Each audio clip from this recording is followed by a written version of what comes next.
Where shadows guard the flame, the lost Lord Scholar rises, cloaked in crimson gold acclaim. Red robes whisper ancient oaths through halls of dust and time. He calls the guardians of the veil to forge a sacred rhyme. The winds of fate are howling, the stars refuse to shine. Darkness claws at every world, yet hope will not decline. The council gathers, three masters of the lore, weavers of worlds forevermore. From shadowed crypts and crystal spires, we rise as one through endless fires. The council, the council, the council, in solemn vow we stand. Three voices, three destinies, united hand in hand. From depths of elder dungeons, spill the delver's strides. Grey robes flowing like the mist, pointy hat with starlight guides. Old school runes upon his staff, through a D&D he reigns. A mystic forged in classic fire, unbound by modern chains. In azure silver splendor, dean of untold destiny, foreteller of the unseen paths where futures bend the knee. Oh, System sparks new legends born Ah. where choices internet, why? Why have you done this to me? I'm not here. None shall lead astray.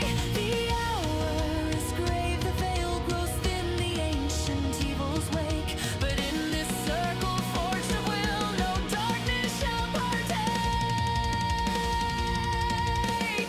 The council gathers, three masters of the lore, weavers of worlds forevermore.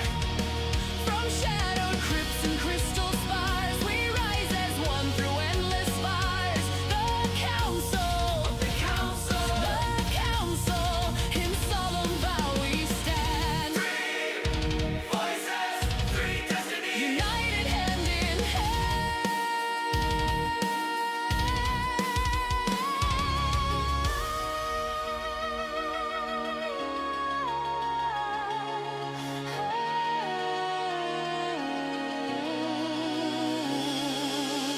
Lost Lord Scholar, I guard the knowledge time forgot.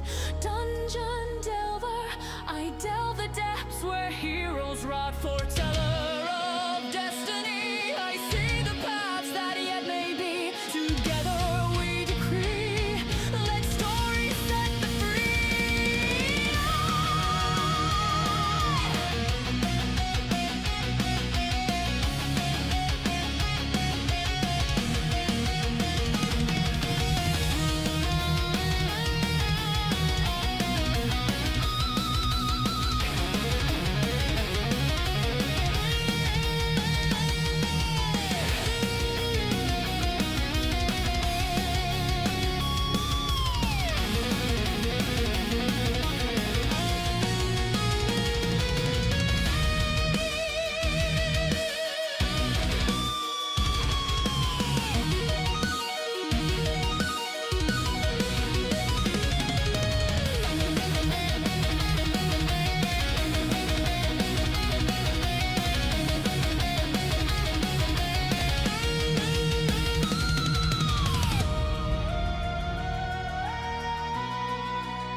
Well, hello.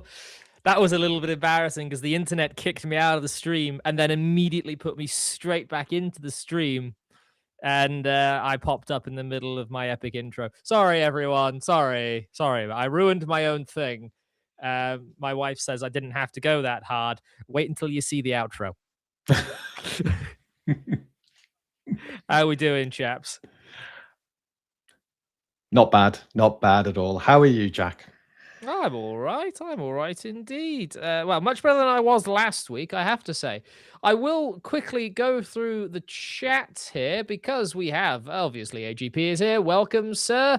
Dabbling Warlock. We have, excuse me. The tea, it returns. It's also in an Untold Destiny mug again today.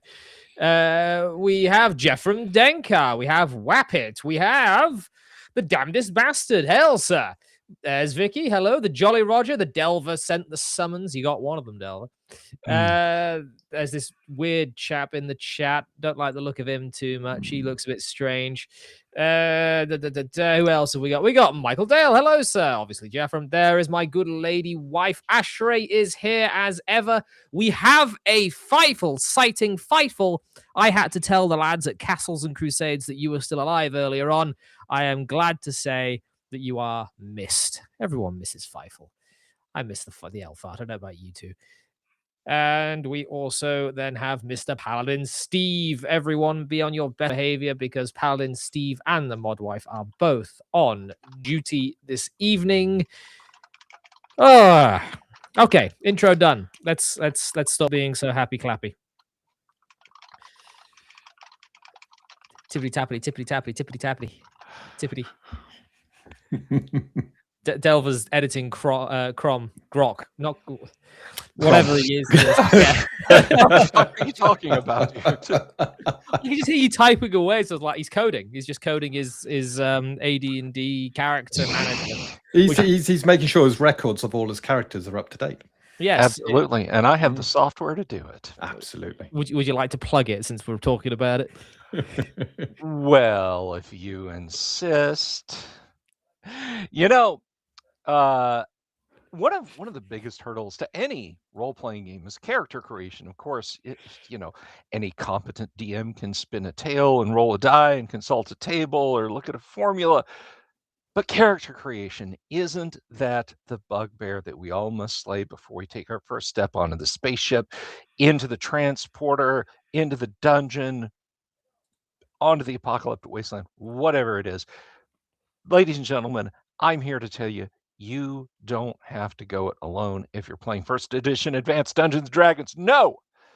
You can easily create as many first edition AD&D characters of any class, race, alignment, combo as allowed in the Player's Handbook, as written by Gary Gygax in 1978, with a simple standalone application for your PC, be it running Windows or Linux, or whether if you got a Mac and you can navigate Wine, you can have it on your Macintosh. And of course, I'm talking about CROM, the Character Record Organization Manager software. Create a character, add levels, drain levels, add age, change their stats, buy equipment, sell gems and jewelry, save as text or HTML, generate their stats using any of the 4 methods outlined in the first edition AD&D rules, or use the input yourself. If you want to see those dice roll on the table and manually input those numbers, you can do that too. It is the last word in first edition AD&D character creation. It's going to be yours for the low price of $25 US dues. So shoot me an email, bsylvie@gmail.com. Stop frittering, stop worrying, stop wondering, and get a copy of CROM today. You know, the guy's very good at marketing. He is. You should get him to do some spiel for you. I know. I was thinking that. I'm making notes as he was talking. I do a good ad read. What can I say? And your good ad reads help me out quite a bit. Right. So for those of you that are not up to date, I didn't mention this too much on YouTube simply because I already earn a bit of money from YouTube itself, and it seemed a little bit greedy to go through here. But now that all is said and done, the wife and I ran into a spot of bother, not this weekend just gone, but the weekend prior, where our car went bang. Although that's a little bit hyperbolic. It didn't go bang. I just turned the key and nothing happened. The work that was done to revive the car, to bring it back from the dead with a true resurrection scroll, was pricey. And I don't know if you guys have ever done that with a character. A scroll of true resurrection, that's a Ooh. big investment. And I reached out to my friends over on X primarily, and I asked for help because I kind of needed it. In total, we raised about 1,500 odd pounds, and to fix the car, get it back on the road, and also fix issues that were found whilst we were getting it back on the road, which I don't know if you guys believe in providence, but sometimes when things go wrong, you find other things that would have gone wrong if that initial thing had not, which had gone undiscovered if that initial thing had remained okay. So we found extra bits of the car that needed attention for safety reasons, and we raised, and you two were a ginormous help in particular. We raised 1,500 odd, and the car cost 1,400 odd. So we actually covered the expense with a little bit of change as well, which what I used to put fuel in the car. To drive the thing. So all of you that donated have my absolute thanks. All of you that shared the cry for help have my absolute thanks, and you two in particular for the work you did have my absolute thanks. Especially considering all of this was sort of brought on by the fact that Little Scholar Junior is imminent, very very imminent indeed. In fact, I'm looking over at the wife now, and she's just on the sofa over there, and she's very pregnant. This could turn into an interesting stream. Well, it's funny, I can see us playing Untold Destiny this Monday. By the way, Monday, episode 3 of Trouble Comes in Threes, Untold Destiny, we are facing off against the Barrow White. Yeah. If you want to see how Untold Destiny handles single target monsters against an entire group, you want to do that. Yeah, so I'm thinking he might come during that. Yeah, you set the scene against this amazing monster you've designed, and then all of a sudden, I gotta go. Dice midway through the air, first strike coming in, and outright put it all on hold. All on hold. Rolls to a crit, pans back to where I was sitting, but I'm gone. Yeah, you've gone. No, I can't state enough how much hope in humanity was restored to me over the last week. Because bloody hell, the world has been a very dark place lately. I don't want to get into the politics. I don't want to get into specifics, but there are some evil things abroad. The nine are abroad, so to speak. And well, it turns out they're already in the Tower of Ithilien. But it was good to see some goodness come down. And I have a couple super chats here that I need to say thank you for. Jeff from Denka for 10 Canadian dollary dues. Okay, you wonderful wizards. I am going to quickly put a pin in that, Jeffrey. We'll come straight back to that. And then Liverpool. Hello, sir. I believe in Providence. It's in Rhode Island. I wish I didn't know of its existence. $5 dues. You've spent $5 dues to insult that place. I can respect that. And Lord Stug, a member for 5 months at the Ink Guard level. Crom is the greatest tool for vanilla AD&D character creation you can find. The $25 is honestly a steal. Just call 1-800-DUNGEON. That's 1-800-DUNGEON for a free consultation. Seriously, don't call that. Don't call that number. There's going to be some very, very confused guy like at a car transmission repair place or carpet cleaner or charity or something like that. Email me, bsylvie@gmail.com. Or it's some kind of weird sex thing. Because it has the word dungeon in it. Anyway. Yeah, that's probably. To go back to Jeffrem's question, he says, in your, I believe that's opinion, What is the most overrated and underrated school of magic, and what is your personal favorite school of magic? That's actually a toughie. I can't really speak to overrated. Did I just die again? You did. I just died again. Brilliant. I Absolutely brilliant. I think they're all good if they're utilized, but honestly, I think if I was going to say the worst school of magic, it's druidical magic. I mean, really, Gary, you couldn't come up with a better a spell for second level druids than identify plants. Or no, not identify plants, find plants. There's one. It's over there. Yeah, exactly. And its range is measured in feet, not scale inches. Its range, it's like 3 feet at the first level you can cast it. If you can't find a plant that's 3 feet away from you, you probably shouldn't be adventuring. I'm just going to say You probably shouldn't be a druid. You probably shouldn't be a druid either. So I'm going to say that. But I think probably the most underrated one that people think of not being something that they consider is illusionist magic. Because let me tell you what, you start talking about prismatic spray, prismatic wall, alter reality, stuff like that. Illusion magic. Shadow monsters, improved phantasmal force, things like that. Yeah, don't underestimate the power of illusion. Isn't Morrigan like a really? Is it Morgan Le Fay? Morrigan Le Fay? She has a stat block where she's like a level 6 illusionist, I think. Let's go to the books here, and I will let you know. No, I remember reading through that. Is that in Deities and Demigods? I don't think it is. Deities and Demigods. So here we go. It is first edition. That's probably why I know it, because I do like that book. So Deities and Demigods. I gotta check it here. Deities and Demigods, and we're gonna look up Morgan Le Fay. She is listed as chaotic evil. I know she's a high level. I'm of two minds about her. I think she's chaotic neutral. I think she's exceptionally selfish and self-centered, but I don't feel like she actively worked to do great evil at all times.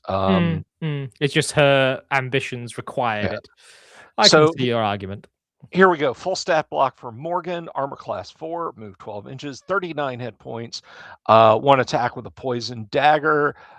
She is chaotic evil, cleric druid nil, fighter nil, magic user, illusionist 12th level in each. 12th. Nice. Okay, 12. I was half off of that.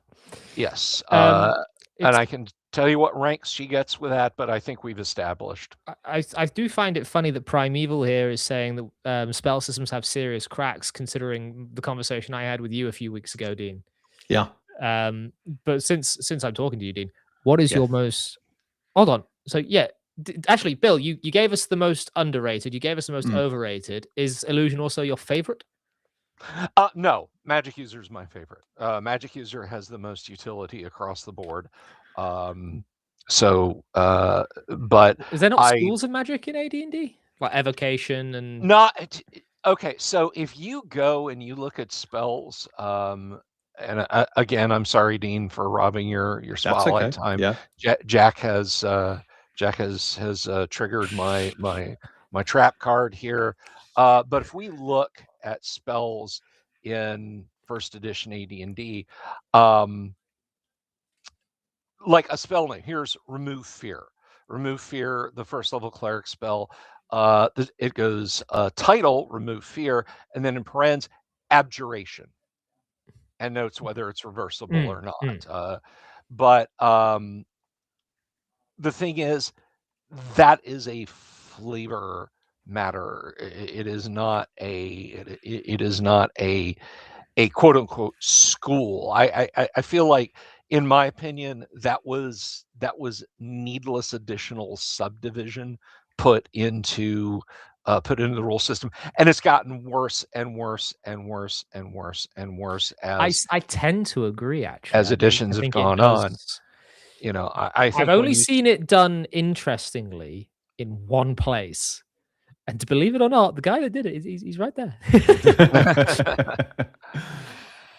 I think if out of the box you're doing something like that, it's fine.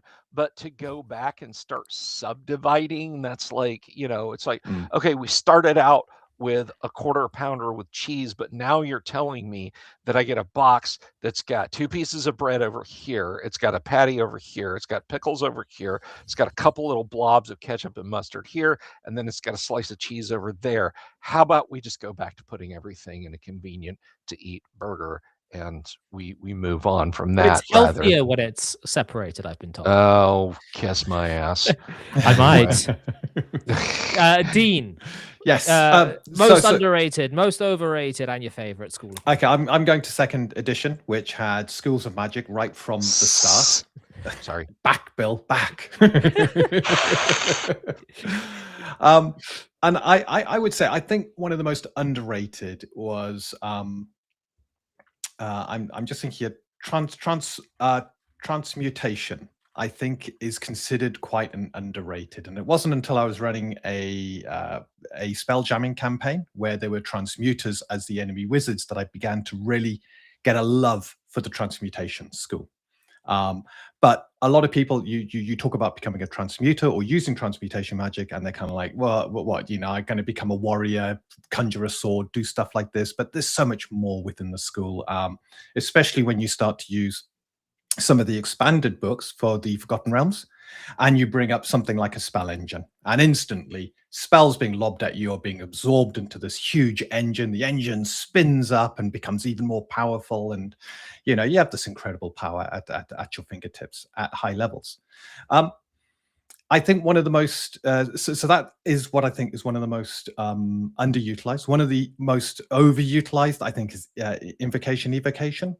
Purely because it's got all the damage and stuff. Fireballs, lightning bolts, all that kind of stuff. It's all very, do you know what? It's okay, but it's, direct damage. Yeah. It kind of gets the job done, but it gets it done boringly. I will sorry, were you not No, done? it's okay. It's a for you thing. I'm not interested. Yeah. I want to prompt okay. you onto something else.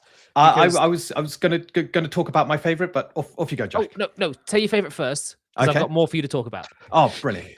So my favorite, again, looking at second edition, I think is the Conjuration Summoning. I love that school of magic. You got some really great stuff in there. You got a lot of utility stuff as well. You just like the flame Atronax. And you got all the prismatic stuff in there as well. And it's fantastic. Really good. So the dabbling warlock here says his biggest gripe with magic in D&D and most RPGs is that it plays the same no matter what class you play. Believe it or not, he's approached this with his subclasses of the subsections. They're not really subclasses. The wizards in his game. Yeah, they're classes within the archetype wizard. So I use the archetype to kind of group them together, but they're distinct classes within.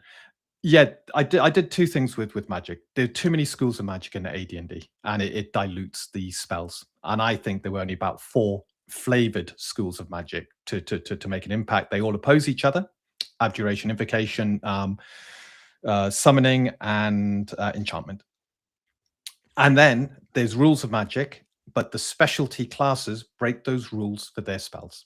So the invoker, I can shape my spells around people and objects, so my fireballs will only damage the people I want them to damage. The summoner, I can summon creatures, not have to spend stamina to keep them going, and when they die, I have greater resistance against the psychic feedback that's trying to wound me, which is one of our balance mechanics for summoned creatures. Works incredibly well. The Abjurer, they can take all these single target protection spells and project them onto their allies. So it works really well. It makes each class of magic very distinct, and it makes their schools incredibly powerful in their hands, but they then have an opposite school that they cannot use any spells from.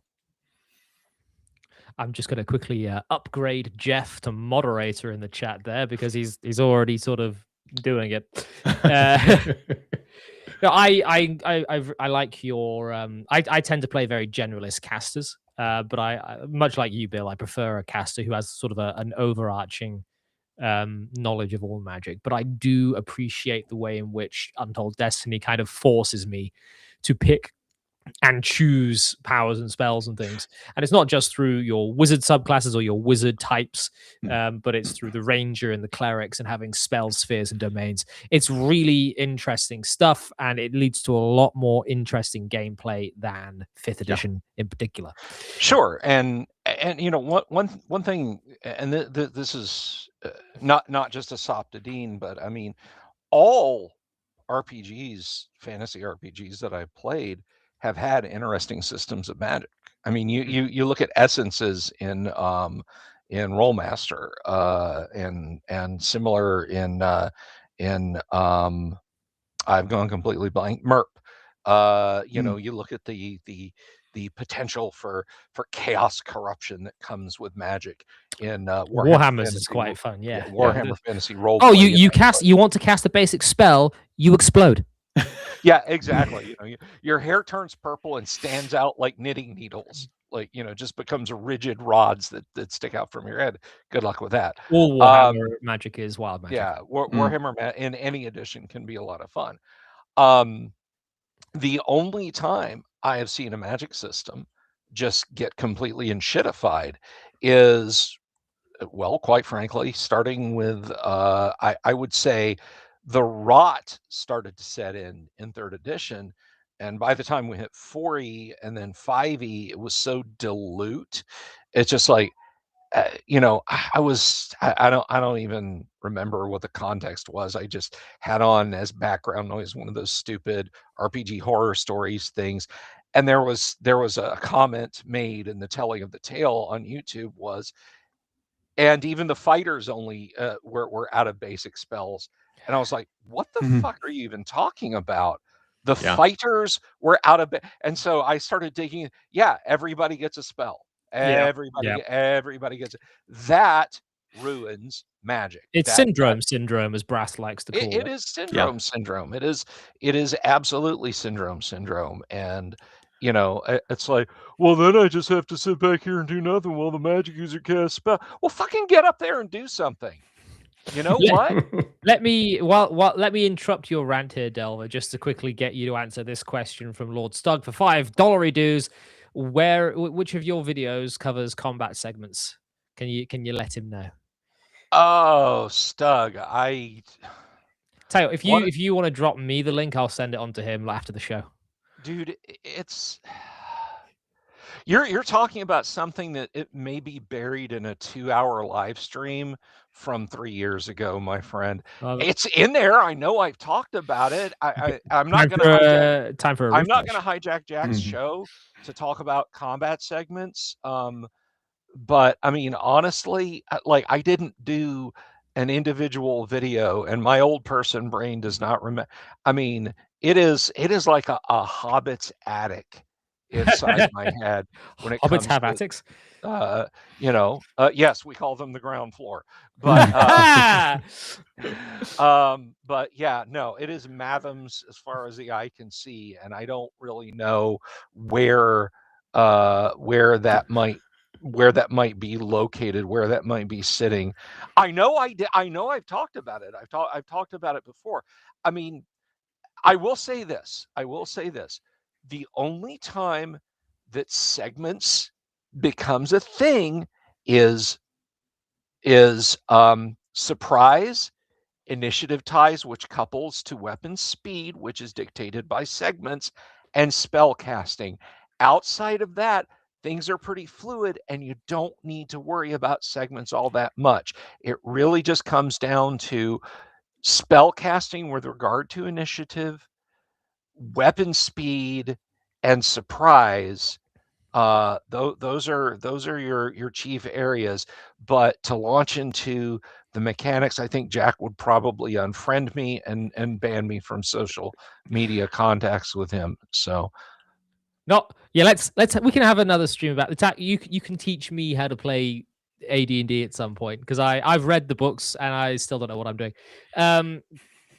I think one of the best things for AD&D that I think I'm going to have to do to the boy once he is old enough is sit him down and say, right, this is High Gygaxian. I don't know what we're doing here either, but we're going to learn. Bring the boy to me. for my 2 cents on the question that Jeffrem asked at the beginning of the stream, and now we're 30 minutes in. I think the most overrated, I agree with you, Dean, is evocation because it's simplistic. I think the most underrated probably is illusion. I like illusion an awful lot. In fact, it's how I tend to play or write a lot of my magic users in my little fiction stories. Is I will write more illusion-y than I will fireball-y. And I think the most my most favoritist Everest school of magic is probably none of them, because I suppose it's not a school, but I like ritual magic. I like magic which requires a lot of components, a lot of time, a lot of knowledge, and if anything fucks up, you've just wasted thousands of gold. I like magic that is impactful on the world around it. I like magic that shapes events subtly. And I suppose the reason for that is because the only fantasy that I ever seem to go back to is Tolkien. And whilst you have the Astari and you have magical things happening, especially in the First Age, by the time you get to the really juicy stuff in the Lord of the Rings and the Fellowship of the Ring, Two Towers, Return of the King, and the like, magic is a mysterious and soft and ethereal thing. You have the necromancer, and necromancy is like you send an evil spirit into a body to inhabit it rather than just raise the body. That sort of magic where you have to have knowledge of evil things. Elric did this incredibly well in the Michael Moorcock books, especially in the prequels where he is at first summoning Ariok and he is lying naked, covered in these scripted runes and things. And he's exhausted every ounce of his energy, and he's now lying on this floor until a fly buzzes in, and that fly is the demon he was trying to summon. That to me is bloody cool. I love that kind of magic. I'm also a sucker for magic items, so I suppose enchanting is also up there. But that's me, and I'm going to segue from this actually, because we're talking about these schools of magic, and we've kind of mechanicized magic. We've systematized it, where in my mind magic is supposed to be a lot more free flowing.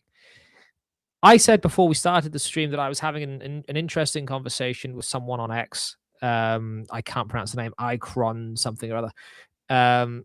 But this chap was talking about how imagination seems to be a lost, I wouldn't say art, but the innate powers of imagination possessed by the human race seems to be going the way that reading ability is going and reading comprehension is going. Dean, we spoke about this. I think it was last time we did an episode 2 weeks ago, where so much of Dungeons and Dragons now, just to use it as a colloquial term, but I mean all TTRPGs, is to look at a computer screen and to have a really lovely painted battle mat and these tokens and icons, and then your entire Kyle from Nerd Cognito put this incredibly well several times last year. And there is something in a player's mind that switches the moment the grid paper comes out. Suddenly they're not. I mean, I'm going through the Underdark with my group at the moment, and I'm using a lot of theater in the mind. And I'm describing the warmth of the air, the stone they're seeing, the fungi they're seeing. And I'm trying to really hammer home to them so they can picture in their mind's eye the endless twisting tunnels and corridors that lie beneath the earth of Faerun.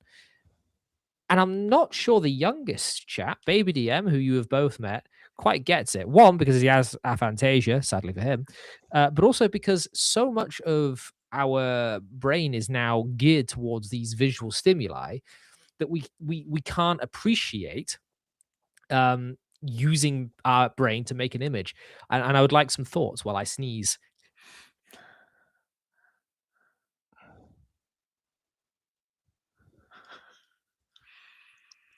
Bill, what are your thoughts? No, you go first. If Me you get first. me going, you won't get a word in edgewise. I want to hear. You got a good point. Well, one of the things I've done, I've actually got rid of the battle map. That was no mercy at all there.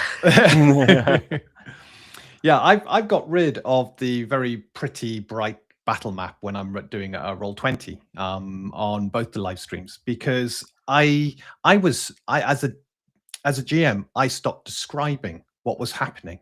And I wasn't putting any thought into that. And if I'm not putting any thought into it, neither are my players. And then the game just becomes us rolling dice and seeing what the dice says rather than describing and using our imagination and then seeing how our characters interact with what we've conjured around us.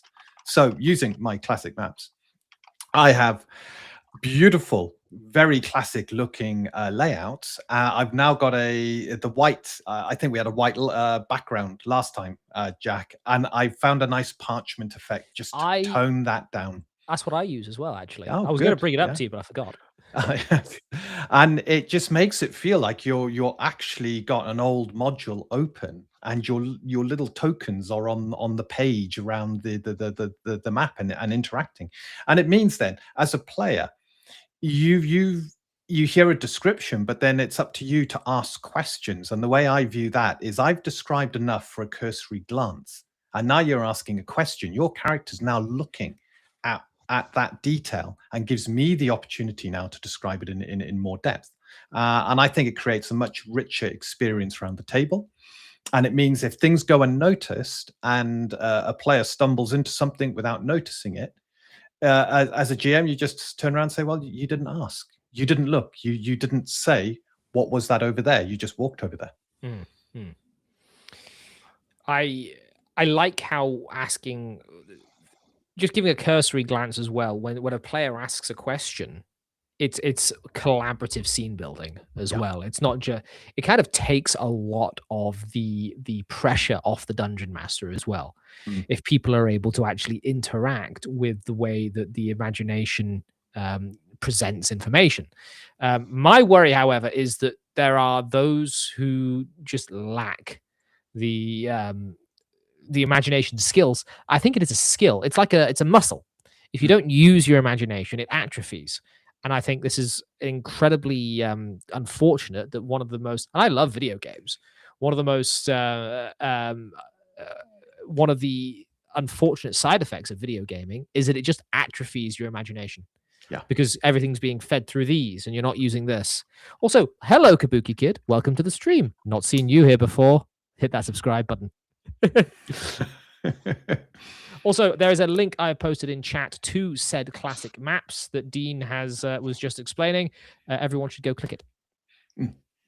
Now, Bill, Delva. Yeah. As for myself, I mean, I am 100% theater of the mind, even when I have miniatures and Dwarven Forge down. It is theater of the mind. I eschew the, let's get out a tape measure, let's get out a measuring rod, let's get out a ruler, let's count squares. I like Dwarven Forge. Well, let me back up. I like 3D terrain and miniatures because they're cool. They're pretty. They are fun to paint and create and set out on the table and set a scene. I enjoy ding ding ding. Sorry about that. I enjoy the atmosphere that they help create. It's just it's a fun, creative aspect to the game. It's like the guy who's maybe, he's a solid guy, good guy or girl. You enjoy having them at the table, but they show up in a cloak. It's like you're not, they're not like constantly interrupting the game and running around like they're actually LARPing in a field somewhere. It is a nice prop to have, but like, a battle grid and let us measure squares. Now, it can be helpful in those cases. I mean, when you're talking about fireball rebound or lightning bolt rebound, yes, saying, look, this is exactly where my character's standing. I'm going to go, okay, then it's about 30 feet to that wall in front of you. If you cast lightning bolt, it's going to rebound through the target and get you too. So there are cases where it can be useful, but it is nice to give a sense of scale and direction to players. And when I use that sort of thing, those of you that have watched my live streams, or maybe there's a few of you out there who've gamed with me in person, that I cover up stuff with black cloths. I have fog of war out there on the table. And if the party's not telling me they're actively mapping, and I have had some very sour looks and disdainful snorts from players when I start putting those black cloths back on areas that they've been through, and they're like, "Whoa, wait, what are you doing?" I'm like, "You, nobody told me they were mapping." Or they go, "Well, we'll go up there and we'll go in that direction." Which direction? Well, that way, in that direction. What direction? You don't see a direction, So I'll get a little fog of war like that. And the other thing with digital virtual tabletops and stuff, honestly, I am an old man and I don't have the time to learn essentially a a computer scripting language and all the ins and outs of the user interface to make a halfway decent game out of whatever VTT tabletop software to get it to go just so I can play D&D. It's like I don't want to have to stick a video game between me and my TTRPG. So that's basically where I'm at on the matter of terrain, miniatures, VTTs, map boards, that kind of thing. We have a surprise appearance. The latest addition to my group, who wants to come in and do things from a player's perspective. So please, the council bids Paladin Steve approach, and he's echoing like crazy. Hello, Steve. What is? Hello. Can you say something real quick? Something real quick. That's weird. Okay, I think you're all right. Say your piece, sir. Okay, so I apologize for not having my camera on. I got home from work just before the stream started, so I'm not in any position for anybody to see me. But so I joined Jack's game a few weeks ago. Long-running campaign that he's been doing. I'm the newest member of it, and my first session had this big, glorious map from a battle that they had just done before, going on a holiday break. And holy Christ, just staring at this thing as I'm trying to get, situated with the group and figure out my new place in it and everything like that was confusing as hell. Jack, I love you to death, but that map, holy crap, trying to figure that thing out. You mean the map of the Sword Coast? No, I'm talking about the map of Dragonspear with all the dead bodies all over the place. Oh, yeah. You came in just after a massive battle. Yeah. So, I mean, and like I said, absolutely beautiful map. And it was a heavy role play session because everybody's trying to get back in after the holiday, and it was just absolutely crowded with stuff. And I'm trying to figure out what was going on where and keep up with, all the chatter and stuff. So a couple weeks ago was my second session with the group. And like Jack said, we've just started going into the Underdark, and we did 2 battles going into it, both of which were theater of the mind, with the exception of, I think, just a very simple, here's an intersection and your 3 beasties that you're fighting. And that was it. All the rest of it was pure description from Jack, which, if you haven't heard him describing things, the man is a wonderful orator. Right? Checks in the post. It just made it so much easier to deal with because I'm not sitting here distracted by, look at these beautiful lines on the walls over here and this over here. It was, here's where you are, here's where they are, here's the boundaries of your area, go. And it just so much simpler. Good. I loved it. So, am I saying that, the giant battle maps that have outstanding detail don't have a place in the game? Absolutely not. Because if that's your thing, that's your thing, right? It's not for everybody. But if that's your thing, that's your thing. Right? I think the issue that I'm trying to raise is that these things become crutches for the Dungeons and Dragons community. So there's that to worry about in my mind. where you have a sort of lowering of standards. Man, that makes me sound elitist. But you have a lowering of capability for people to be able to actually, in their mind's eye, see the intersections, see the beasties, and just go. Where a lot of people now, they have atrophied to the point that their brain has atrophied to the point where if I was to draw those simple black pencil lines on graph paper and mark things out with bits of rubbish or marbles or tic-tac-toes or tiddlywinks or what have you, they wouldn't be able to say the red tiddlywink. Do they have tiddlywinks over in the US? Am I confusing people? No, we know what tiddlywinks Okay, are. perfect. So if you if you have a marker which is just a flat disc and of a color, there are people out there, I worry, that will not be able to imagine that is where their character is stood in a tunnel in the Underdark fighting off a displacer beast, because that Kit Kat bar over there, that's now the dragon. That kind of gameplay, because this is how I used to play when I was in school. Right, we would play through text chats on Skype and in private forums, so everything would be theater of the mind because it was all done via text. Or we would have very basic little icons for where things were on an image that we would update as we played. So the idea that these tokens are now unable to represent things because people they haven't read books in God knows how long. They haven't sat down and listened to an audiobook in God knows how long. And they haven't just been sat staring at a wall in God knows how long because of as GPA, who's in the chat, likes to say, the plastic Pop-Tart in the pocket, and they're just scrolling shorts, scrolling reels. By the way, I produce some good ones, so does Bill. You should subscribe to both of us and brain rot yourself that way. It's healthier. This idea, my idea is that the imagination muscle is going away as on a society-wide scale, and it scares the shit out of me. And it certainly can be that way.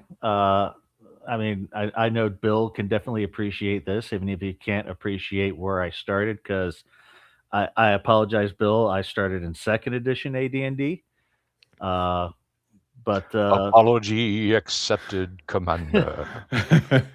But you know, when I first started playing, we didn't use any kind of tokens at all. It was literally, we had a dungeon master, myself, 2 other players, and it was literally what the dungeon master said was what you saw. We didn't have anything to help us figure out where anybody was at, and we liked it.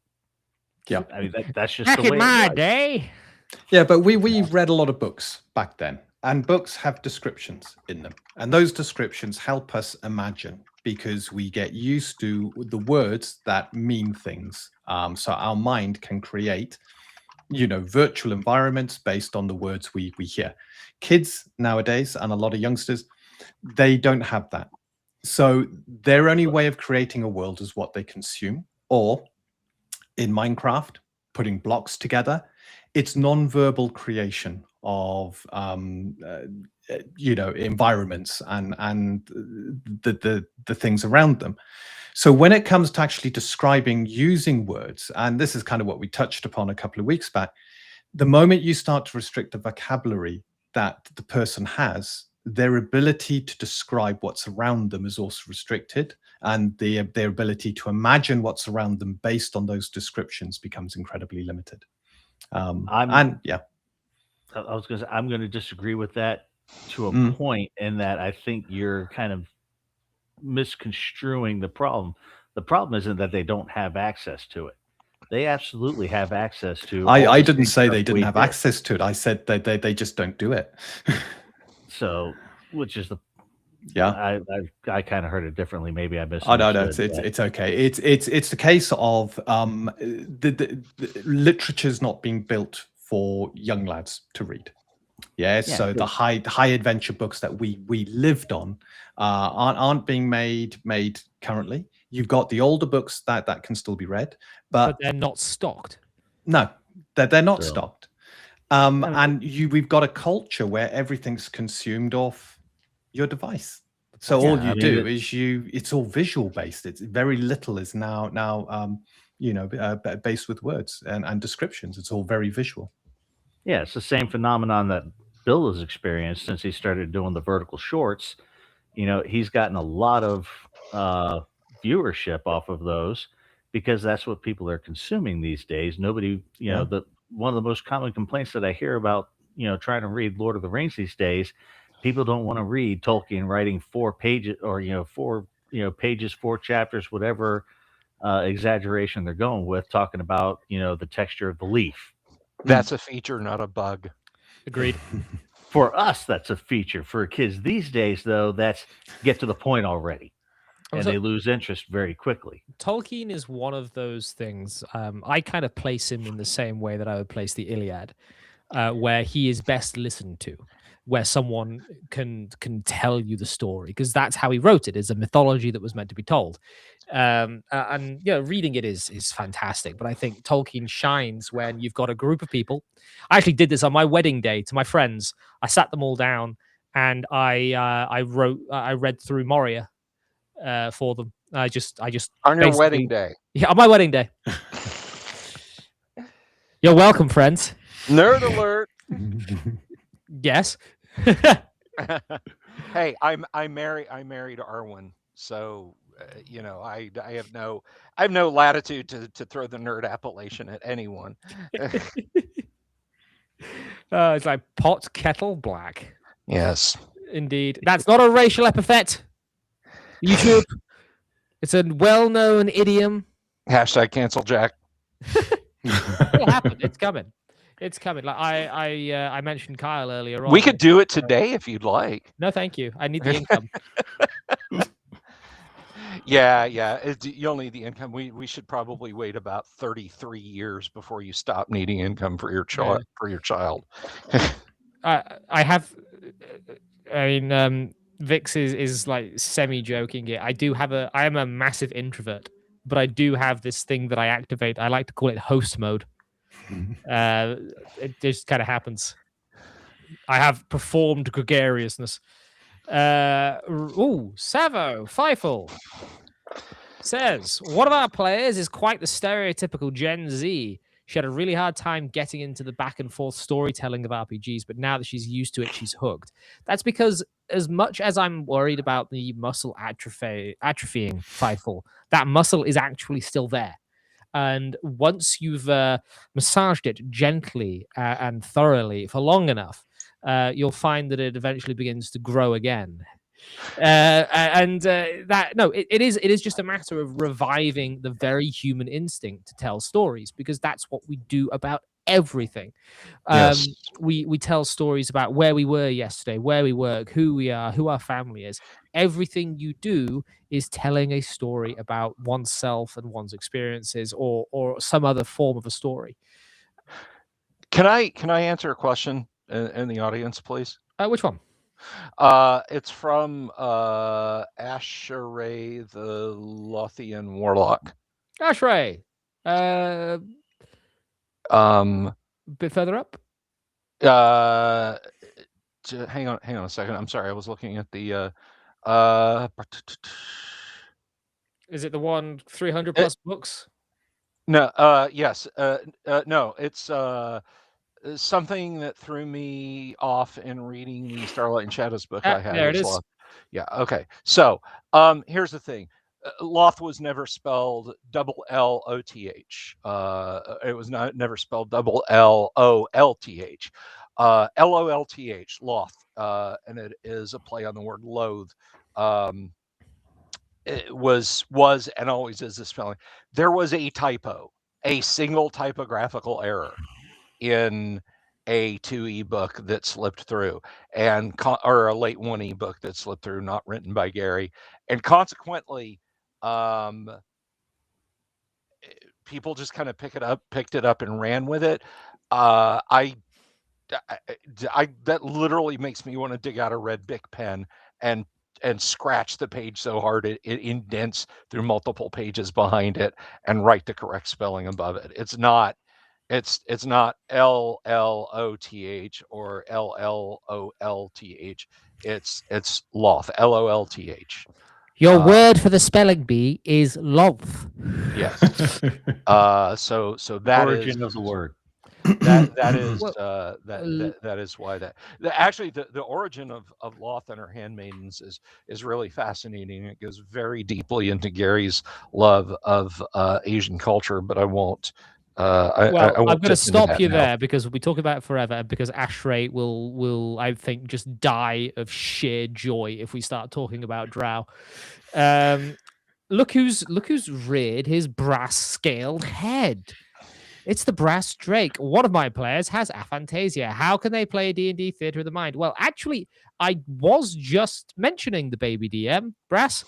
And this is something that I was actually speaking to Brass a little bit about either earlier this week or was it today? One of the two, where I now I'm going to sort of take the two worlds and I'm going to try and mash them together. I can't stand making battle mats. I don't have the patience for it. I'd rather just play the game. So I don't make battle maps. I just draw things or I steal them from the internet. So what I'm going to do is when you are going through the Underdark, Steve, you'll get a lot of theatre of the mind. The first couple exchanges of combat might be a bit loosey-goosey with the rules, maybe, but we will do that theatre of the mind. And as the combat becomes more complicated, then I'll bring out the tokens, and then I'll bring out the little squiggles on the map. And that is how the guy with aphantasia can play D&D. Now, saying that, Baby DM, despite the aphantasia, has some amazing roleplay. He might not be able to see things happening in his head, but he can still, in some strange Zoomer way, appreciate the things happening about him. I say this, Brass, because the best D&D moment I ever had was between his character and my character when I stabbed him through the heart with a +1 ice brand. That was the best moment of D&D in my life, and he role-played that fantastically. So I don't think aphantasia actually holds him back or holds anyone back as much as they might think. I think it might hold them back a little bit, but I still think they do have some understanding of what's happening mechanically. That's my little soliloquy on that anyway. Are you sure that was your favorite moment because of the role play and not just the fact that you got to stab him? I actually, it killed me to kill that character. I really like that character. It was one of those, the party at that point in Bress's campaign was so incredibly, that was so incredibly tight knit in the relationships that it had that I actually felt the need to retire the character that I used to kill him afterwards because it mentally broke that character. He'd come to trust him. He'd come out of his shell with this paladin, and then he killed them before the hero could become the villain, so to speak. Not to say that it wasn't tragic or that the paladin had his reasons for turning to evil, but before that transformation could be completed, I shanked him, and it really was bloody brilliant bit of D&D. That still think about it. That's why we play this game. Good stories. I'm not touching the GIF war. GIF war. Is it Jandalf or Gandalf? Yeah, there's so many examples. And English is such a complex language. It could English be or Inglis? Exactly. Garage or garage? Yes. Jarage? Jarage. Or is it potato? Jarag? Potato. Tomato. Yeah. Tomato. It's GIF because you don't go on a date with a girl. It's GIF because it stands for graphic. Yeah, graphic. What's the rest there, Jack? Yeah, graphic. It's not graphic. I don't remember. Interchange format. Graphic interchange format. Look, I do oldie English archaic language. I don't do newspeak. Yeah. And Kentucky says a GIF of a drow. It is drow. It is pronounced drow. I'll never tell. I shagged him and not shagged him. I don't. Hey, what happened there is written on the dungeon restroom wall. You got to delve pretty deeply to get through there. I believe it's somewhere within the caves of chaos. But yes, it is drow. That me and Paul Stormberg get in heated debates over is it drow or dro? But I mean, as far as I'm aware, the Icelandic or Nordic root and I think actually has a bit of Scottish too. It's for trolls. It is. It's a cave troll. Trow. Yeah. It is trow, and it was not tro. So even though it's troll, even though it's pronounced troll, the root trow is just that. It's trow, and drow.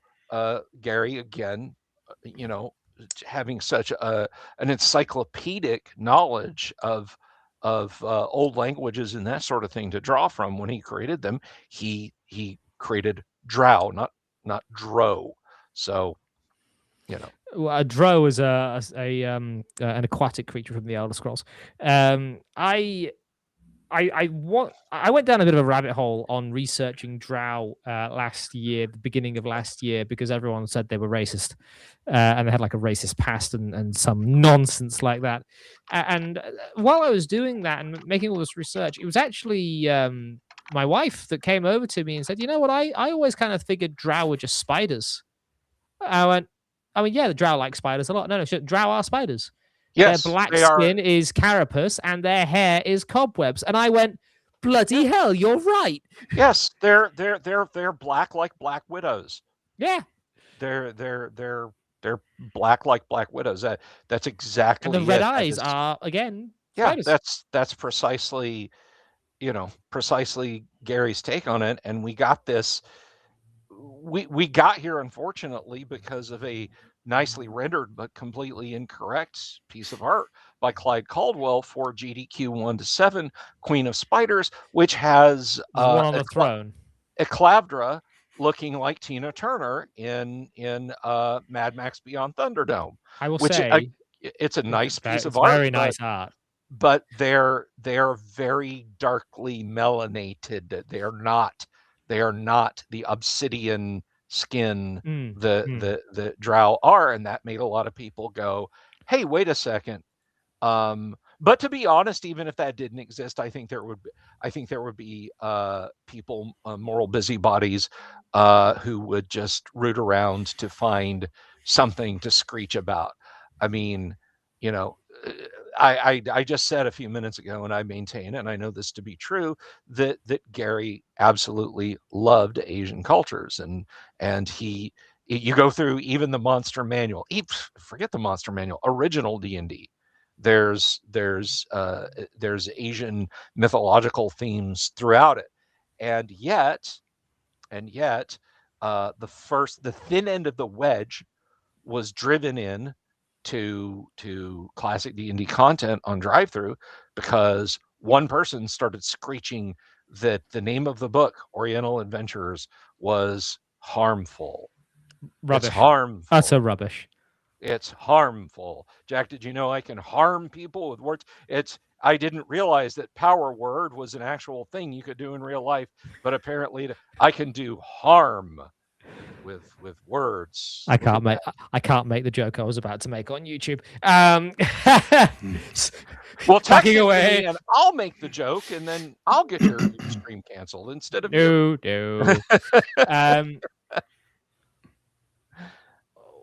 I've completely. I am a lost where wonderful person. If I do say so myself. Nothing is wrong with the word Orient, Death Angel Shadow. It means east. Yeah. Occident means west. It is a direction. You are saying East Adventures when you say Orient. If they had said, if they had chose, it's archaic. That's why Eastern, it works. It is archaic, and that's why it works. There's a lot of archaic language. Again, it's. Dean and I spoke about this a little bit on the last episode of Talking in the Library. Dean died. Oh no! As I say his name, he dies. Hi, Dean. I'm back. I don't know what happened. I cast resurrection. It's like Squid Game. Dean didn't lick the honey cookie the right way, and he vanished. He was taken out by his piper. Is that what they're calling it nowadays? Did you ask Lord Columbor before doing that? Oh, I need to bring the tone and tenor back up. Right, no, we're going to drop what I was saying. We're going to go straight to this 10 Canadian dollar do. Thank you very much, Jeffrem. Don't get that excited. That's like $2.30. Oh, no, Jeffrem and Stug have been very generous. I mean, they're putting everyone else to shame. Favorite moment playing a spellcaster. Mine involved 200 enemy cavalry riding on a narrow path down a steep hill. I cast grease on the path. They failed their save. Most did not survive. Love it. Absolutely love My favorite moment is quite recent. Unfortunately, it will never see the light of day because it was on a scrapped continuation of the old Untold Destiny stuff. I was playing an elf wizard by the name of Endurian, and I had a spell which would create a blizzard in a localized area, and it was a focus spell. And in Untold Destiny, you can focus on multiple spells. And just for flavor, I said, look, I want to put all of my focuses on just a massive blizzard, just like stack the effect. And Dean liked the idea, so he said, go for it. And we got chased into a cave by, I think, actually hundreds of orcs, just hundreds of orcs. And I blocked the entirety of the entrance of this cave up with just the mother of all blizzards, to the point where it was that magical exhaustion moment where, you know, the nose was bleeding, he was more pale than he already was, he was shivering and shaking and just struggling to maintain the magical bombardment that he was putting at the entrance of this cave. It's kind of like going up the throat of the world in Skyrim and not being able to get to Pathonix because of the weather blocking your way. That was probably one of my favorite moments playing a magic user. Yeah, that actually probably that, and if we include druids, because I played a druid called Ethlendil, and we after a siege of a city, we lifted the siege of a city in Brass's campaign, and then I used my druid to go around using his druidic magic to make all the fields grow, and that to feed the city again. That was pretty fun, although less epic. What about you guys? Jack, before we go on, you have a new gentleman or lady, I'm not sure which, in the chat, Arian. Oh, welcome to Lost Lore Library. I'm going to let Jack tell you what his little stream is about real quick. There we are. Greetings, Aarion Ulumanere. That sounds very Lord of the Rings, and actually the Aarion sounds kind of George R.R. Martin, so it could be a mixture of both, I suppose. This is an incredibly genre fantasy focused channel. I talk a lot about elves and dwarves and men and hobbits and whatnot. Most of the time, we do a lot of TTRPG stuff here, but I also talk books, I talk video games. I'm quite good friends with an upcoming RPG. Now Bill's died. What is going on? I cast Resurrection. There he is. Oh, he's back. You sound disappointed. No. But yes, Hello, loyal subjects.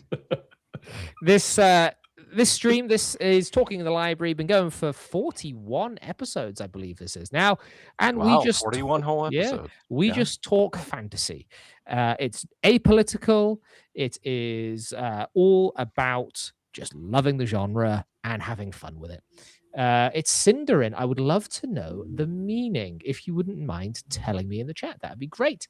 Before we get to the $20 do super chat, thank you very much, Luverpaw. I will quickly have a look here. My lovely wife, 5 months at Lawswan. I have no money for super chats, but you can have one of these and my undying support, my love. Ah, there's other things you may do for me. Oh my. How do you think we got into the situation where she's 9 months pregnant? Come on. I know how I could launch into the I am married to an incredibly attractive redhead. All right.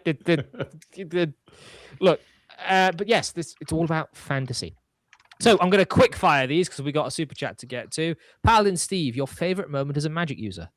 Honestly, the last session that we had is really the only time I've ever played a magic user. My very first character was a fighter mage that I never really did a whole lot with, but our last session was probably my favorite. Very first spell I ever cast with a guy, a level 2 guiding bolt that did an entire whopping, you guys are not going to believe this, I nailed that sucker for 8 damage with a level 2 guiding bolt. It happens. All right. I mean, that guy was screaming. But you also you did some incredibly good stuff with your features, though. I was just about to follow up with that. Was that I followed it up in the next battle, doing far better with just my regular features instead of my spells. marking one of the 3 displacer beasts that we did to take, basically double damage from the next attack that hit him, which coincidentally, the party's paladin was the next person in the initiative. So, yeah, that was a nice little hit that that kitty cat took. And then I followed that up with using my Mace of Terror to frighten the daylights out of the other 2. Yeah, Paladin Steve understood the assignment of cleric very well. Dean, your favorite moment as a magic user? It wasn't me as a magic user. I was running the game. As you know, I don't get to play much. And Vicky was playing her tiefling wizard. Tieflings? Oh, yeah. No, true tiefling wizard. Get the rope. Yeah. So, from the plains, all properly created. Yeah. See you, Kabuki. Oh, that's very nice. Sun child of the sea and loved by Ulmo. I love that. Yeah. I like that a lot. And you could have like a brother or sister or something, which is what's the Maya that Ulmo has under him that made friends with the Teleri on the Lonely Isle before they went to Valinor proper? Asus? No? He does No, storms that's a and laptop things. brand, but try again. He does storms and things. Can't remember the name for the life of me. But you, because loved by Ulmo, and then you could have friend of, and I need to remember the name of that Maya. Remind me, I'll come back to it at some point. Maybe, probably not. Sorry, Dean. Carry on. That's okay. That's okay. So, a fantastic encounter. They're up against this master vampire. The master vampire had these 2 huge undead beasts. So very challenging fight. And Vicky's first spell was wall of ice as a hemisphere over the vampire. And from that moment on, every round, the vampire was defeating her spell, and she was popping a different kind of spell just to keep the vampire out of the fight. Whilst the fighters dealt with the beasts, keeping the beasts away, and then once the beasts were handled, they rounded on the vampire. And for me, that spell combat, that to and fro, that was my favorite time as a spellcaster. Very memorable. Nice. And a quick fire from the Delver. 6,000 pounds of iron caltrop plus rope trick.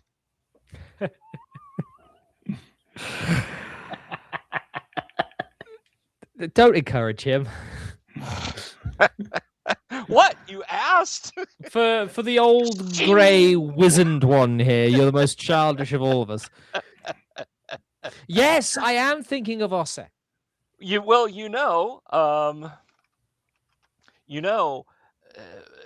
Wizards, when we get old and gray and we wear robes and we lurk around half-ruined towers and stuff like that, it's because we're mad. They don't call us this. They don't call me Delver the Sane. That's very true. No, I don't think anyone would dare call you the. Tell me, when did Dungeon the Delver abandon wisdom for madness? Probably about 1995, if I had to wager a guess. A second age. But no, seriously. Jack, were you born then? I was born in 1995. Yes. There you go. 6,000 iron caltrops and rope trick. I was there, Dean. Yes. 3,000 years ago. You just move that. You just okay. Silence, levitation, all on self. Silence, levitation. You take the bag of holding. You bring it up to the. You bring it up. You cast you cast what do you call it? Rope trick over where the dragon's sleeping. You go in there with the caltrops. You put the caltrops down.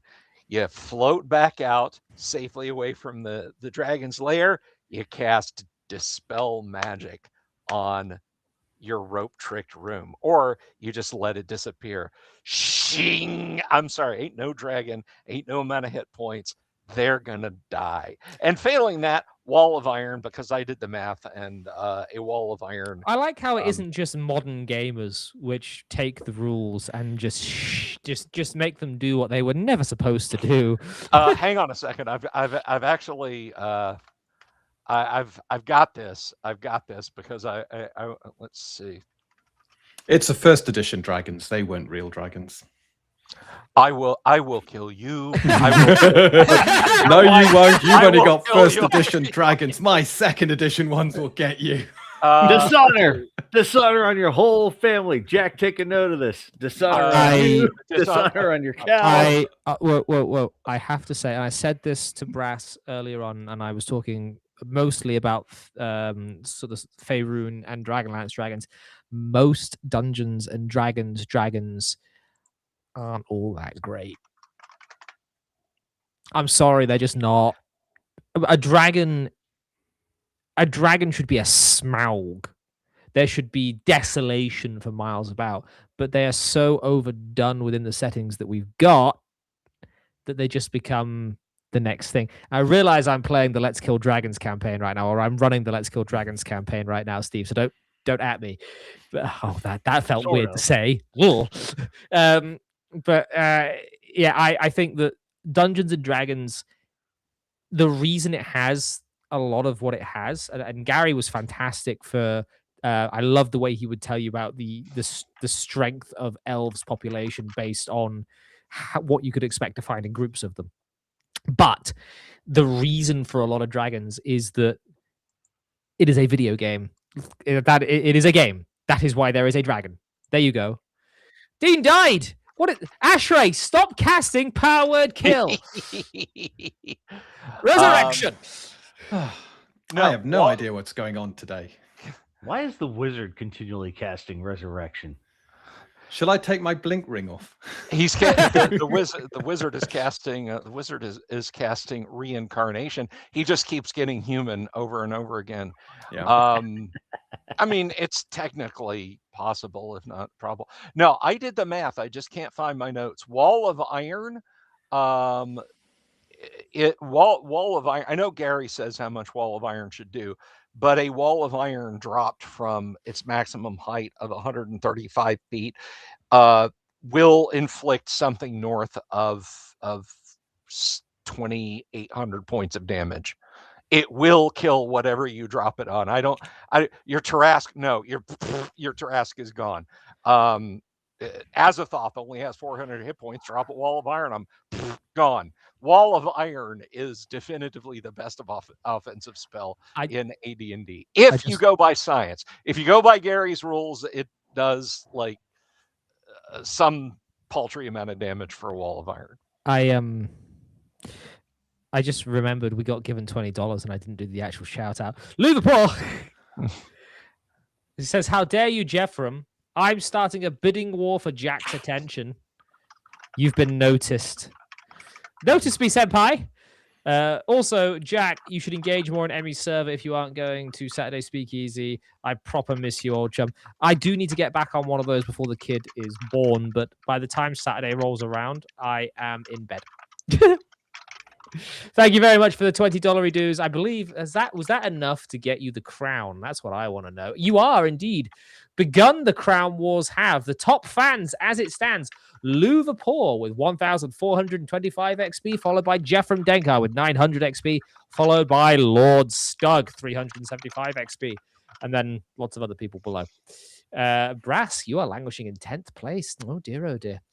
Yeah, so the crown wars begun. They have. There is another thing that popped into my head that I was going to mention. Was it Brass calling you out for having a wrong opinion about dragons? He thinks I have wrong opinions on everything. That's nothing new. Oh, it's gone. Can't remember. Oh well.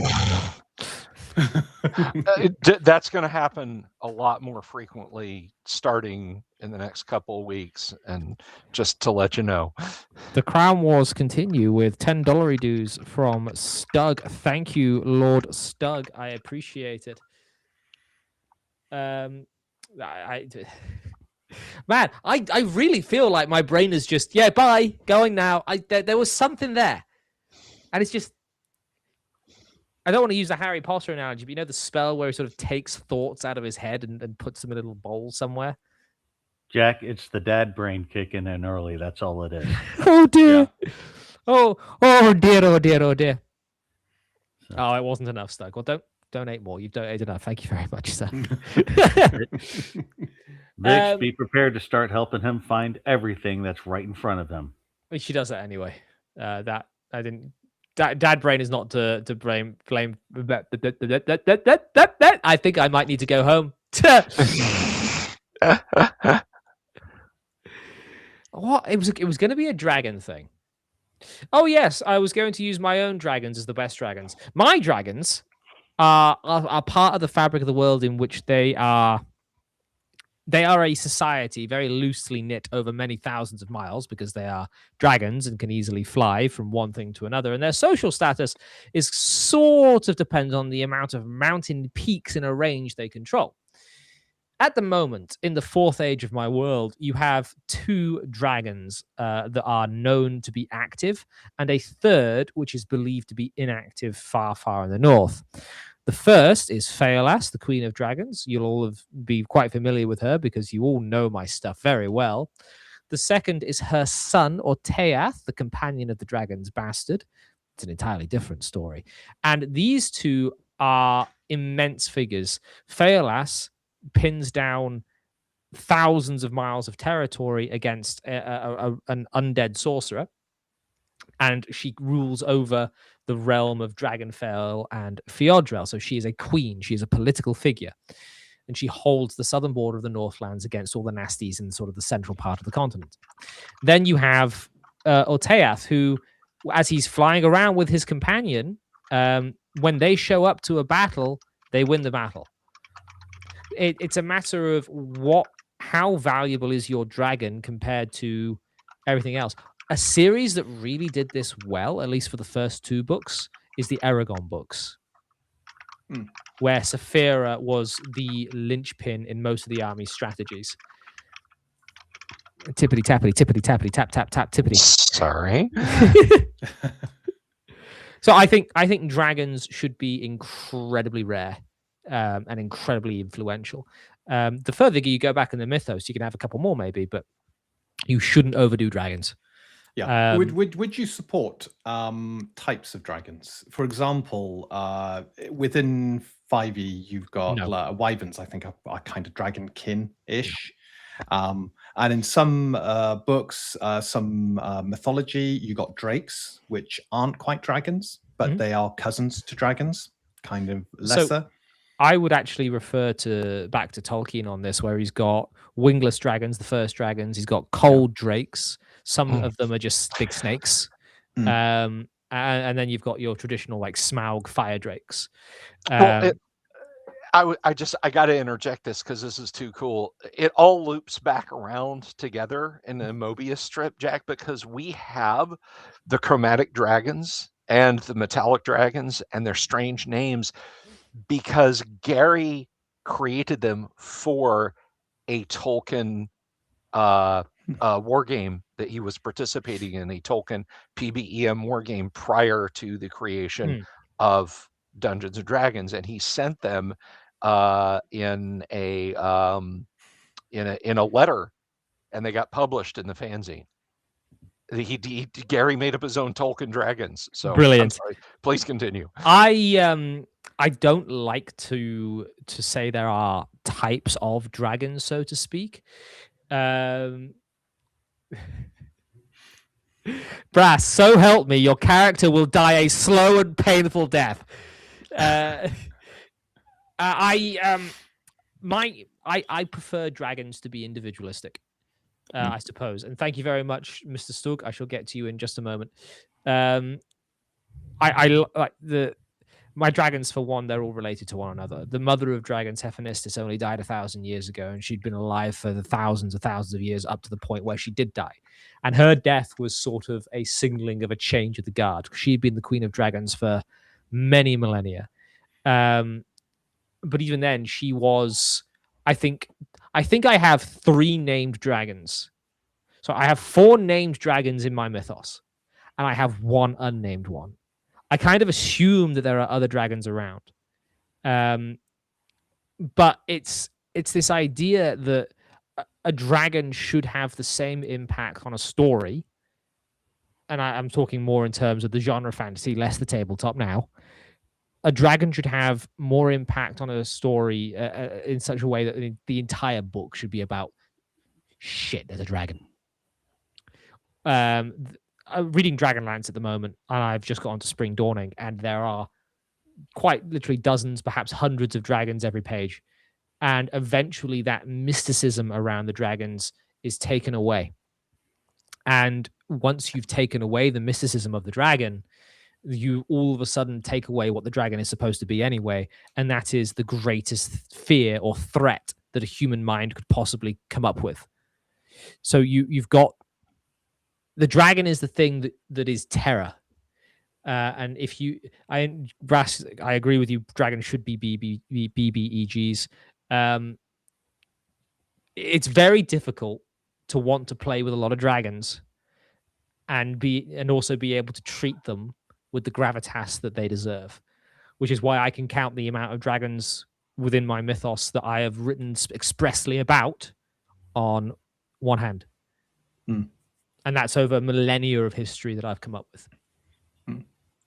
So you wouldn't, because second edition brought in the 12 ages of dragons, from hatchlings, wormlings, all the way up to full-grown ancient. When you and up to ancient. mechanicize it, you demystify it. Yeah, is my point. Now, in a game, you kind of have to mechanicize it to a certain extent. Yeah. But even in the Tyranny of Dragons campaign that I'm currently running, bloody hell, I'm going to have to get on Super Chats after this.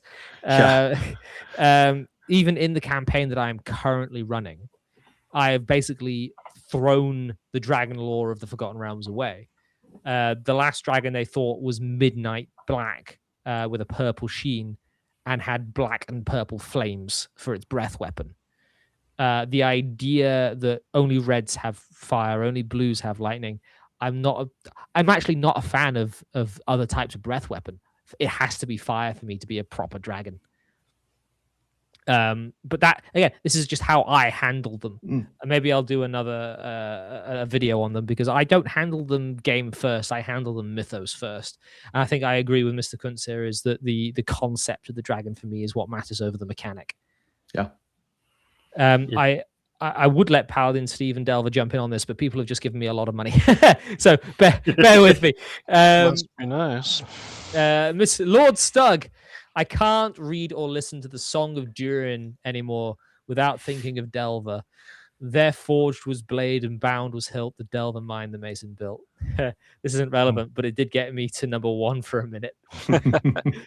Thank you very much, Stug. Well, listen to them both, and then you can enjoy Durin. And Liverpool again with the $50 dues, man. Thank you very much. I should also like to once more thank Delver, who I'll note that I'm getting money, and both of these are for Delver. On the Delver Demento Radio Hour, interviewed Rose Estes, satisfying decades of curiosity about the mysterious woman behind the Choose Your Own Adventure books I read as a youngling. Look at that. Rose was an absolutely wonderful person to have on the show. There's 1 or 2 points that I factually disagreed with her on, but nothing to do with the creation of her books or her personal life or experiences. But I would have Rose back on in a heartbeat. She has suffered a tragedy that no parent should have.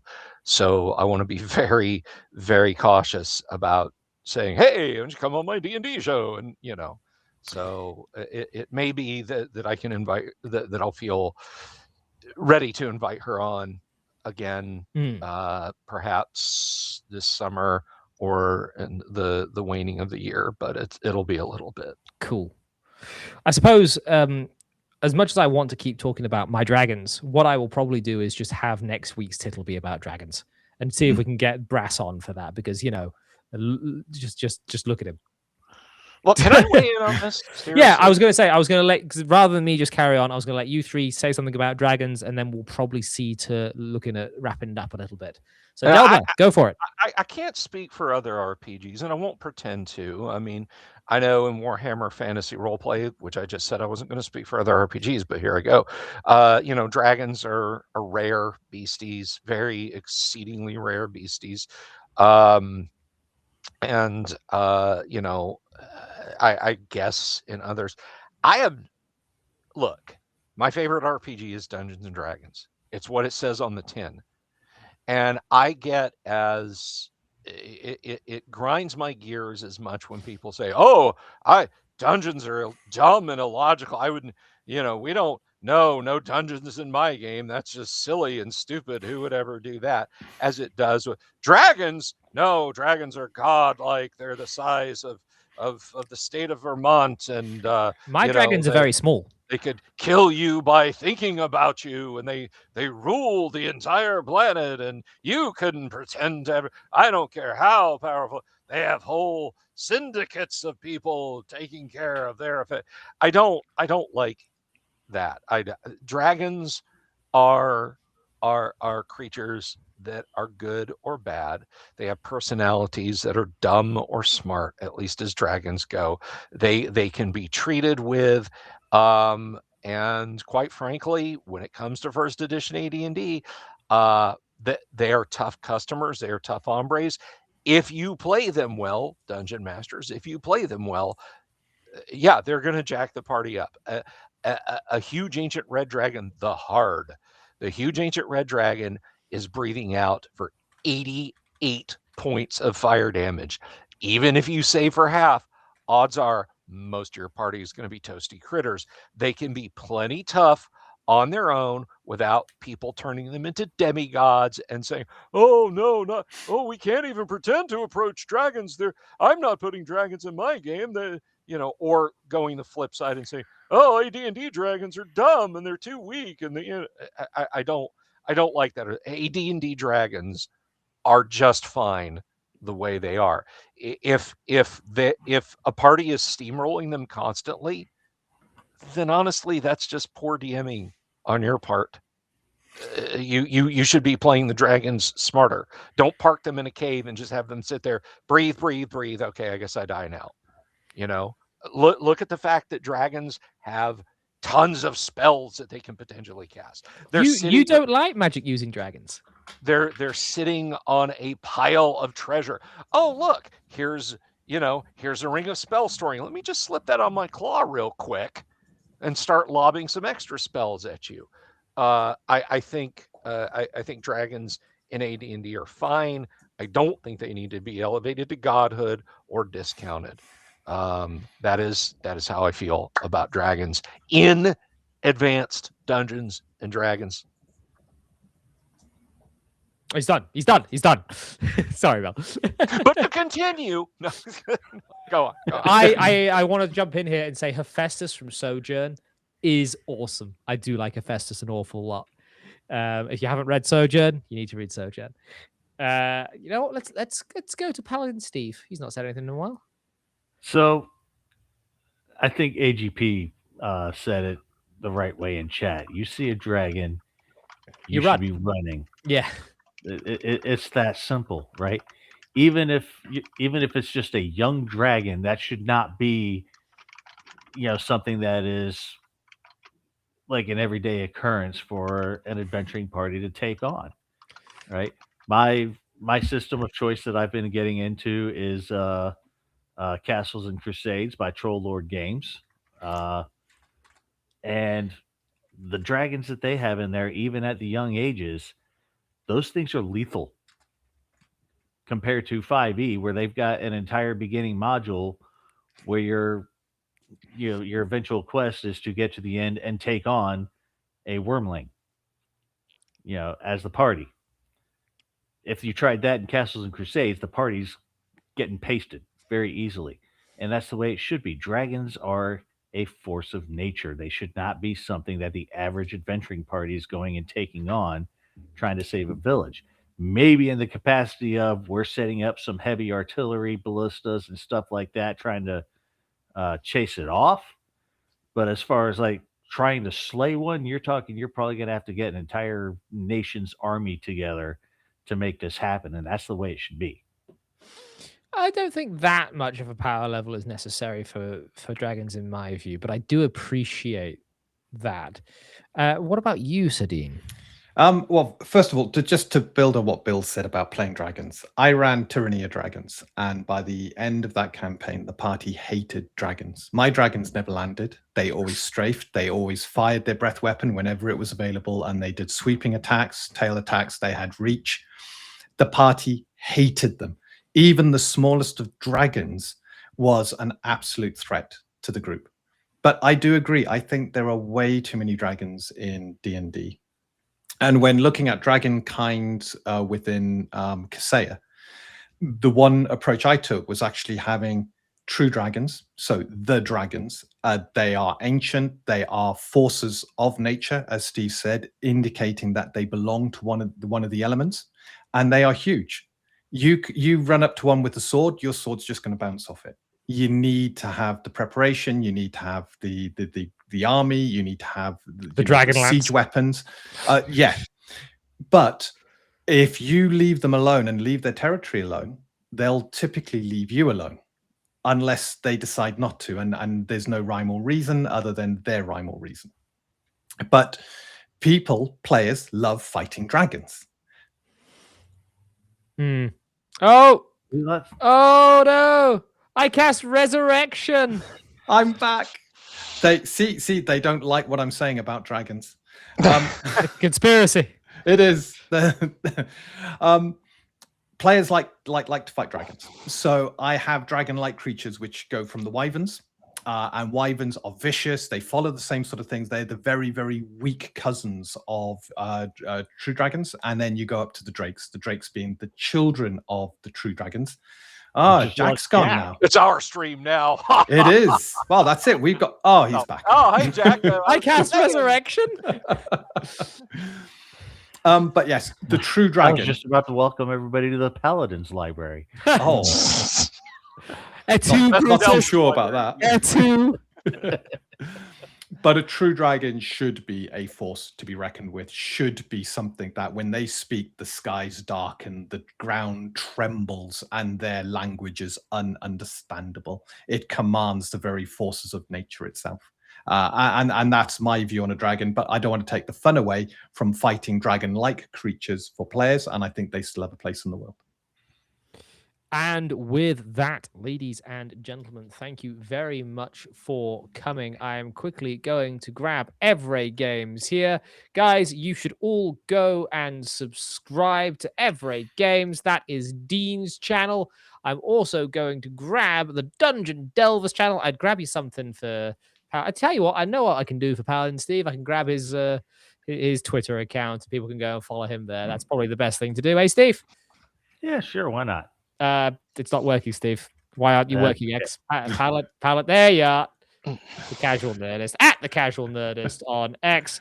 That was a very, very enjoyable. We have indeed reached the end of the stream, but do stick around for just a moment. One, because the outro should be suitably epic, and two, this Monday coming, Monday the 16th of February, we have Untold Destiny, Trouble Comes in Threes, Episode 3, and we are fighting our first big bad, a Barrow White. This thing is 3 hit dice above us. It has 3 threat tokens because there's 3 of us. That's 6 in total, I believe. 6 threat tokens. Because it's 3 above and there's 3 of you. It's got 6 threat tokens. So if you want to see how Untold Destiny handles the big boss monsters and balances them against a party of multiple characters, and we're not low level, we're level 5, do tune in 4 p.m. Eastern Standard, 9 p.m. GMT, Monday, the 16th of February. It's going to be a tough battle. I think so. Gentlemen, thank you very much for joining me. Are you quite prepared? Are you quite prepared for thus the council ends?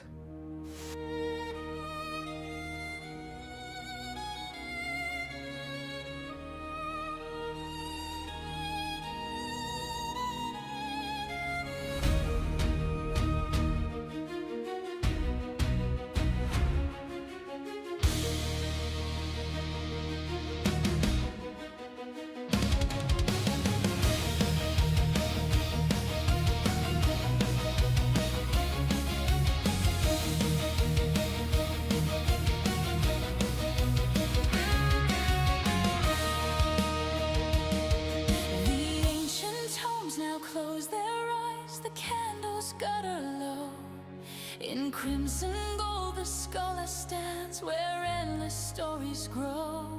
The council's words still ring through stone, their echoes never fade. Three titans forged in lore and flame, their pacts forever made. The shadows lengthen once again, the veil begins to mend. But in our hearts the fire burns until we meet again. Thus the council ends, yet power lingers on. Three masters part but never gone. From lost libraries to dungeon deeps to destinies the future keeps. And the council, our solemn oath endures. The tales we've spun shall echo through the ages evermore.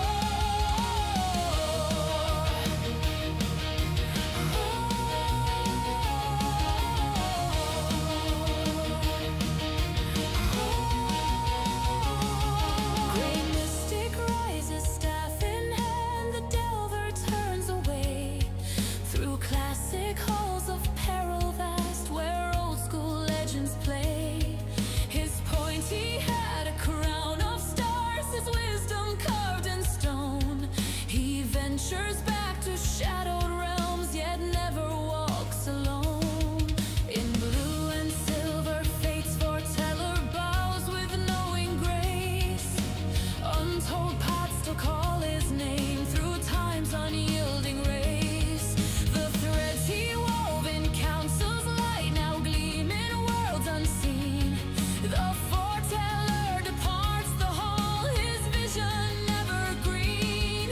The hourglass of myth runs slow, the stars reclaim their throne.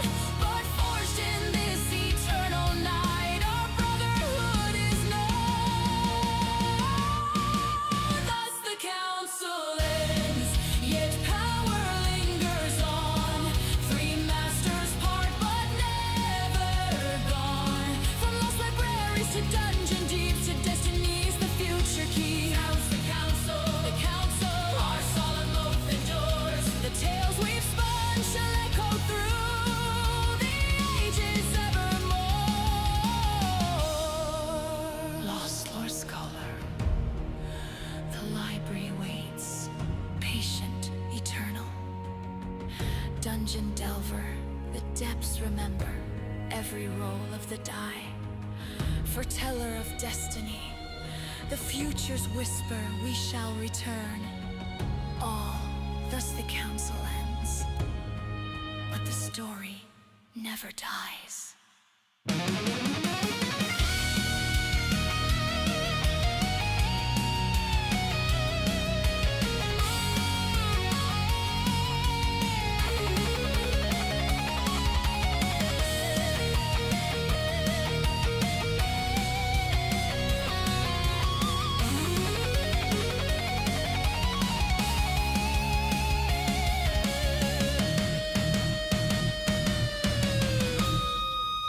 Thus the council ends. Raise your voices high. Three legends fade into the night sky. Through realms of wonder, blood and steel, our council's fire shall never yield. The council, a candle flame we leave behind.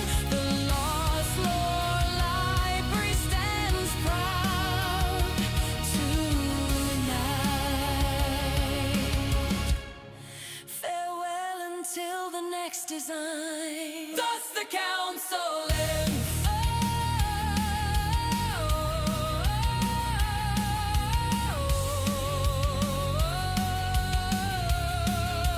Thus the council ends.